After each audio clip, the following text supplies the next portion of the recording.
Pues abrimos el Poniente de Cerca recibiendo en este caso a José Antonio Sande, terapeuta emocional y colaborador de esta casa. Bienvenido, José Antonio. Hola. Bueno, hoy nos propones un tema que me parece muy interesante, el cual podemos decir que padecemos, vivimos, sentimos muchísimas personas respecto a preocuparnos excesivamente por los seres queridos. La pregunta es muy directa. ¿Por qué existen personas que realmente nos preocupamos excesivamente por los nuestros? Para empezar a decir que la preocupación, es decir, ocuparse antes de que las cosas sucedan, forma parte de los mecanismos de la mente, ir un poco por delante. Pero cuando eso está fuera de justa medida, entiende que ya entramos en la cuestión del sufrimiento. Y aquí, como ya hemos hablado otras veces, no es algo tan sencillo. Estamos en una cultura, en una sociedad, con unos componentes religiosos y sociológicos en los que sufrir está bien visto, sobre todo para las mujeres. Cuanto más sufren, más lo asocian con amar. Y esto es cultural, es sociológico, es religioso, no espiritual, no tiene nada que ver, pero al final ocasiona muchos trastornos emocionales, mentales y conductuales.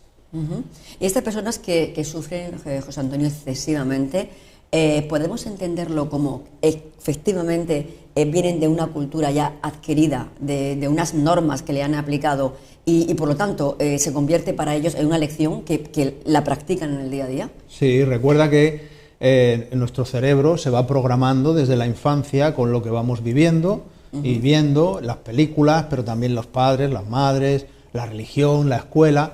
Y también se puede nacer con una alta sensibilidad, como vimos en otro programa anterior, y esa alta sensibilidad nos lleva también a estar muy conectados con el dolor y llegar a convertirlo en sufrimiento. Aquí te diría que es fundamental en el aprendizaje sobre el mundo emocional aprender a diferenciar entre dolor y sufrimiento. Hay una frase de Buda, Buda vivió unos 300 años antes de Cristo, fue un maestro espiritual que decía: el dolor es inevitable, el sufrimiento es opcional. Es decir, que entiendo que esta frase viene a decirnos que el dolor está ahí y es inevitable, pero el que alarguemos ese sufrimiento forma parte de nuestra responsabilidad, ¿no? Sí, que lo alarguemos, lo complicamos, le metemos otras informaciones que no son, ¿no? El caso es que, como en esta sociedad durante 2000 años sufrir y amar han ido de la mano, sobre todo para las mujeres, aquí entra el concepto del modelo mariano. María, madre de Jesús, es la madre perfecta, es la mujer perfecta, es la mujer que todas las mujeres deben aspirar a ser. Y las imágenes que tenemos en los cuadros de María, madre de Jesús, o es la madre abnegada con su bebé en brazos, o la madre sufridora con Cristo muerto, yacente en sus brazos. Fíjate que este comentario que nos acabas de dar me lleva a preguntarte, si no sufres por los tuyos, ¿quiere decir que no los amas? Porque creo que va muy a colación de esa figura de la mamá, ¿no? De la madre. ¿De la madre o del padre? Bueno, la madre del padre en este caso, pero haciendo alusión un poco a este comentario al que te has dirigido referente a la imagen de la madre. La respuesta no es sencilla, aunque aquí tratamos de ponerlo sencillo. Ya hemos hablado de los niveles de conciencia y que precisamente íbamos a profundizar en ese tema. En la escala de Maslow hay 5 niveles de conciencia: supervivencia, protección, pertenencia, reconocimiento y autorrealización. Y los 2 primeros niveles se tiende a convertir en dolor, en sufrimiento. Y muchísima gente vive en esos niveles de conciencia, se relaciona con la vida de esa manera y consideran que si no estás sufriendo, no estás amando, no estás protegiendo, no te estás ocupando, pero no tiene nada que ver. En otros niveles de conciencia, incluso en otras culturas, no sufrir, no preocuparse, sino ocuparse. Ocuparse del tema, ¿no? Que estás. Claro. O vivir ese dolor, trascenderlo, aprender de él, forman parte de ese entrenamiento emocional. Pero mucha gente todavía cree que si sufre es bueno, que si sufre por los suyos es que les ama mucho. Y esta idea podemos transformarla si queremos. ¿Y cuáles son las señales más comunes de preocupación excesiva? Es decir, ¿cuándo podemos detectar que esta persona está exagerando? A ver, cuando digo de exagerando, hablo de que eso no se puede evitar, a no ser que se trate, pero que efectivamente es un comportamiento, una actitud que no está dentro de un equilibrio, ¿no? Pues mira, te voy a contar un caso de una mujer que tuve en consulta hace muchos años, una mujer de Granada, que cada 3 horas tenía que llamar a su marido por teléfono. Cada 3 horas. Cada 3 horas. Ese era su tope máximo. ¿Y cuál era su miedo? Ella en principio no tenía miedo. Es que le quiero tanto que necesito oír su voz cada 3 horas. No es cierto. Detrás había un miedo que había venido inculcado de sus padres y de su madre, que le habían machacado desde niña que la calle era peligrosa. Claro, los padres, con la buena intención de proteger a su hija de la calle, le grabaron en su cerebro: la calle es peligrosa, la calle, ten cuidado en la calle. Y ella lo grabó, lo pasó al inconsciente, lo normalizó, y cuando su marido está trabajando, que era una persona que trabajaba en las carreteras, entonces, la calle es peligrosa, tengo que llamar a mi marido, pero es que le quiero mucho. No le quería, era miedo, ¿no? Bueno, ahí tienes una expresión sobreactuada, sobredimensionada, ¿no? Pero también está el vivir todo el día con el ay en el cuerpo. ¡Ay, madre mía! ¡Ay, por favor! ¡Ay, llámame cuando llegues! Otro caso que conozco, este no ha sido paciente, pero sí ha sido muy cercano, era un hombre que cuando salía de casa ya tocaba en el porterillo al salir de la casa. O sea, al salir de su propia casa. Al salir de la casa, para que su mujer supiese: he llegado al portal. Y luego, cuando llegaba al trabajo... Discúlpame, pero es un poco cómico, ¿no? Sí, pero existe. Luego, volvía a tocar cuando llegaba al trabajo. O sea, al teléfono. O sea, mucha gente, y vamos a desengrasar un poquito esto, mucha gente podría pensar que ese avisar, estoy aquí, es por si se llevaba alguna sorpresa. Sí, pero está muy normalizado. Muy normalizado. Bueno. ¿no? Y si luego lo trasladamos a la educación que los padres dan a los niños, esa sobrepreocupación, ese miedo, se va trasladando y se va grabando, y el cerebro del niño percibe que hay peligro. Y cuando percibe que hay peligro, aprende a estar alerta, aprende a preocuparse, aprende a ir por delante y aprende a vivir en el miedo. Bueno, estábamos viendo hace un momentito pues unas imágenes de una mujer, un chico llevados la mano a la cabeza, el reflejo del sufrimiento, ¿no? Exteriorizándolo. Las personas que sufren excesivamente, José Antonio, ¿suelen experimentar algunos episodios de ansiedad? Si bien no es una ansiedad o unos ataques de ansiedad de perfil alto, sí están en un estado continuo de nerviosismo, de alerta, de inquietud, ¿no? inquietud. Y la alerta es el paso previo a la ansiedad. Entonces, si están mucho tiempo en alerta, pueden sentir los mismos síntomas que la ansiedad, pero en un nivel más bajo. Así que podemos decir que sí que hay cierta actitud ansiosa que, vuelvo a decir, se traslada. Y se traslada a los otros. Y los otros también pueden sentir rechazo, decir: ay, papá, mamá, siempre con vuestros miedos, dejadme tranquilo, que me estáis metiendo el miedo en el cuerpo, ¿no? Entonces sí puede haber un cierto punto de ansiedad. ¿Y por qué se suele asociar tanto el sufrir excesivamente con una persona con amarle? Es decir, hemos escuchado a lo largo de nuestra vida pues la típica frase, ¿no?, de mamá a los niños, de una pareja a otra: es que lo quiero tanto, es que vivo en un vilo, ¿no? Es que lo quiero, la quiero tanto. ¿Por qué se asocia de esta manera? Sí. Se asocia, hasta donde yo llego, por una cuestión religiosa. El judeocristianismo ha asociado mucho el ganarse el cielo con el sufrir. La tierra es un valle de lágrimas. Cuanto más sufres, más méritos haces para alcanzar el cielo. Y luego, cuanto más sufres, más amas, que ese es el modelo mariano. Es una forma como de convertirse un poco en un mártir, ¿no? Pues sí. Y te estás ganando el cielo, pero bueno, luego hay que ver la repercusión que tiene a nivel de educación emocional, incluso a nivel del cuerpo, porque el sufrimiento es un tipo de estrés, y si el cuerpo está siempre estresado, tiene una serie de respuestas, de desgastes, de acidificaciones y de afectación a ciertos órganos del cuerpo. Por ejemplo, vivir siempre en el miedo, según la medicina tradicional china, acaba afectando a los riñones y a las glándulas suprarrenales, ¿no? Entonces, luego tenemos ciertas sintomatologías y decimos: no sabemos de dónde viene, pero si miramos el nivel de estrés, en este caso de preocupación y miedo por los míos, vemos que ahí hay una de las claves de ese malestar interior.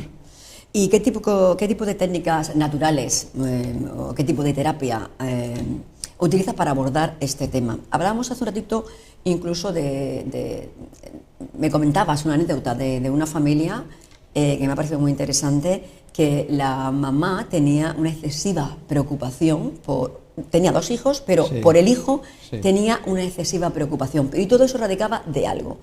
¿Me puedes desarrollar?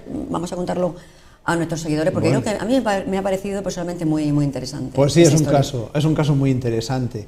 En este caso, esta mujer tenía una preocupación muy grande por la seguridad de su hijo, porque no saliese de casa, porque llegase pronto. Pero tenía 2 hijos, Sí, hijo tenía e un hijo hija, ¿no? y una hija. Y curiosamente, ¿no?, en este mundo en el que la mujer parece más vulnerable, se suelen preocupar más los padres Sí, es por verdad, las mujeres, por las chicas que hijas, por los chicos, pero en sí. este caso había una sobrepreocupación por el hijo. Utilizamos una técnica que se llama constelaciones familiares, constelaciones sistémicas familiares, es una técnica natural que utiliza un grupo de gente para hacer una especie de interpretación teatral de los personajes, de la madre, del hijo, y en ese mismo proceso, curiosamente, se produjo una regresión, es decir, que esta mujer, o quien hacía de esta mujer y quien hacía de este chaval, se fueron a una vida anterior en la que habían sido madre e hijo. A veces las almas, para quien quiera creer en estos aspectos, las almas se reencarnan en grupos o se reencarnan, hacen pactos y dicen, bueno, nos vamos a volver a juntar en la próxima vida o dentro de 2 vidas, ¿no? Y solo voy a hacer un pequeño inciso para quien le resulte extraña la idea de la reencarnación. El cristianismo creía en la reencarnación hasta el siglo III después de Cristo. Luego allí se produjeron una serie de hechos entre un emperador y un papa y decidieron que la reencarnación no estaba en el cristianismo. Cualquier persona puede consultar esto en internet. Vuelvo a lo que te estaba contando. Se produjo una especie de regresión en la Discúlpame por hacer un poco un inciso a este comentario que acabas de ponernos en contexto. Lo que estás diciendo es que realmente la reencarnación era aceptada por el cristianismo, pero a raíz de que entra la figura de un emperador, ya no existe la reencarnación y parece ser que a partir de entonces suena como algo excesivamente trascendental o de ciertos círculos más cerrados, ¿no? Sin embargo, a día de hoy hay mucha gente que al igual que cree en la regresión como terapia, cree también en la reencarnación. Sí, ¿no? sí, hay gente que tiene otra forma de pensar, con un componente espiritual, ¿no? Y tienen claro para ellos que las reencarnaciones existen, y hay una técnica que se llama terapia de vidas pasadas, otra técnica que se llama regresiones, que pueden ser conscientes o bajo hipnosis, que ayudan a las personas a conectar con experiencias que no son exactamente de esta vida, pero que existan en el alma de las personas. Yo he hecho muchas regresiones personalmente, me las han hecho, y en algún momento, si quieres, podemos contar alguna, que son muy curiosas. Por supuestísimo, vamos, a mí es que me encanta este tipo de testimonio. Bueno, pues es una técnica natural que se utiliza para buscar heridas, situaciones traumáticas que puede traer el alma cuando se encarna en esta vida. En este caso, esta mujer había tenido una situación traumática con su hijo en una vida pasada en la que había tenido que elegir entre seguir criando a su hijo o irse con un hombre que no era el padre de ese hijo. Y abandonar al niño. Y abandonar al niño. Ella decidió en esa vida abandonar a ese niño, irse a vivir una vida nueva con otro hombre. Eso produjo un sentimiento de culpabilidad traumático en su vida, y al volver a reencarnarse otra vez y juntarse las 2 almas de nuevo, la de la madre y la del hijo, resulta que esta madre está como reviviendo aquel trauma y por eso no quiere perder a su hijo, no quiere abandonar a su hijo, no quiere dejar a su hijo en la inseguridad, ¿no? Y lo sobreprotege, pero a unos niveles extremos, que es patológico, porque la hija, con una edad similar, sale y entra, no da explicaciones, y el hijo siempre tiene que estar diciendo, bueno, esto pasó hace años, ¿no? Pero, oye, ¿dónde estoy? ¿Cuánto voy a tardar en llegar? Si tardaba 10 minutos lo llamaba por teléfono y no sabía de dónde venía. Dimos con esa clave, hicimos un proceso de, llamémoslo, limpieza del alma o desprogramación, y entonces pudo relacionarse con su hijo desde un lugar mucho más sano y mucho más constructivo para ambos. Todo esto, José Antonio, cobra sentido o no, dependiendo de la capacidad de entendimiento o la capacidad que tengas, vamos a llamarlo, fe, que creas en ciertas terapias, porque, por ejemplo, vamos a llamarlo usuario, ¿no? Sí. Porque clientes queda muy frío, muy comercial. Tus usuarios, cuando llegan a ti y se les recomienda este tipo de terapias, pues una regresión, una constelación familiar, ¿no? Que es la técnica que hacéis. Si realmente no creen esto o simplemente tiene desconocimiento de causa, ¿cómo reaccionan? Pues a esto le añadimos las flores de Bach, ¿no? Las esencias florales que trabajan las emociones. Pues mira, la gente que llega a nuestro centro, al Centro Noray Terapia y Formación, ya sabe a lo que viene, porque la mayor parte de la gente viene por el boca a boca, ¿no? Pero luego yo siempre pido actitud escéptica sana. Yo soy un escéptico sano, no me creo nada que no haya probado y no me haya funcionado. Por eso pruebo muchas técnicas, conozco a muchos profesionales y voy probando y veo lo que a mí me funciona y lo que me gusta más o lo que me gusta menos. Y con un escepticismo sano no hace falta creer. Es como decirle a un martillo, yo no creo que me puedas hacer daño. Pues bueno, que tú no creas que el martillo te puede hacer daño no quiere decir que no vaya a suceder. Yo no creo que las esencias florales vayan a cambiar mis emociones. Pruébalas. Yo no creo que una constelación... sobre todo porque no hay ningún riesgo, todo es una terapia, una técnica natural y ahí no hay ningún riesgo para el usuario. Pues José Antonio, muchísimas gracias por toda esta información. Una semana más, nos vemos la próxima semana y encantado de recibirte. Muchas gracias. Pues muchas gracias a vosotros.